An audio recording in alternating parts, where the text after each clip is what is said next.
Thank you, Madam Speaker. I rise on behalf of the Tasmanian Greens to support and congratulate the 3 women from the Knitting Nannas who were arrested outside Tasmanian Parliament today for their bravery, for their strength, for their understanding of the gravity of the issues that confront us as a community, and for putting themselves on the line, essentially, for us, for people who understand that we must change what we're doing and we cannot continue with business as usual. Those 3 women understand that a climate tipping point has passed, that we are on a track to, by conventional understanding, 3 to 4 degrees of heating. They understand that the situation is at the point of an irreversible planetary crisis, and that we must do everything that we can to retain the democratic conditions and act to do what we can to restore to restore nature and to restore the systems that are out of functioning and are hurtling us towards an increasingly unlivable planet. We could not, Madam Speaker, have higher stakes than we're at the moment. And those 3 women simply sat outside the doors of Parliament House today knitting.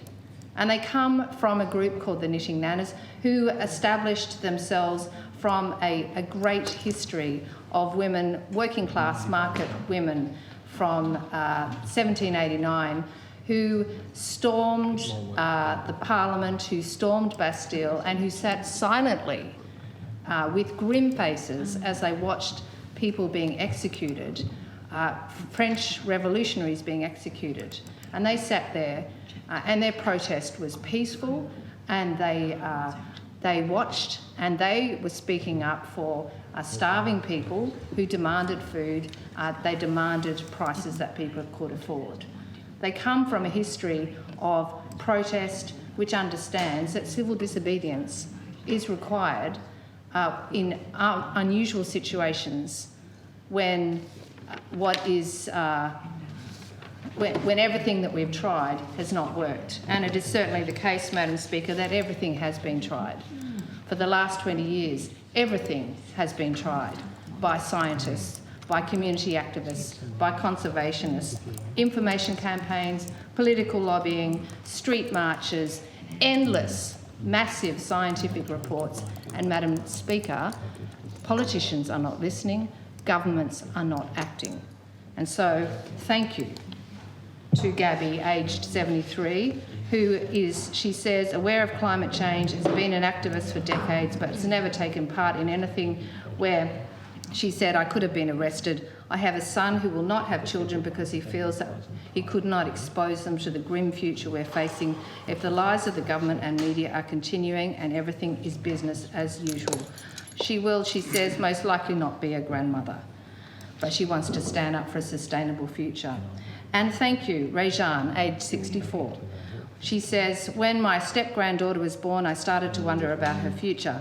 With global heating underway, I knew her prospects did not look good. The science is now solid and she faces a terrible situation with potential collapse of our civilisation. The media and the government aren't telling us the truth about this catastrophic threat, and there is insufficient government response. I am now frightened and depressed and feel civil disobedience is justified. I'm not an activist. I've never been arrested, but my fear for our children's future is now far stronger than my fear of arrest. When my granddaughter is older, I want to be able to say, I tried my best. And Madam Speaker, thank you to Cass, aged 63. She says, I'm a retired mental health clinician with a 20-year working history with the Department of Health and Human Services. I've never been arrested. I have 4 grandchildren aged 7, 5, 3 and 2. My own children are in their 30s. I've watched the destruction of our natural world by those who see nature as something to be assigned a dollar value instead of it being valued as our life support system.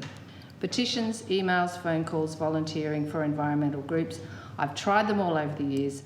The time for action is now, and this is my stand for a better future.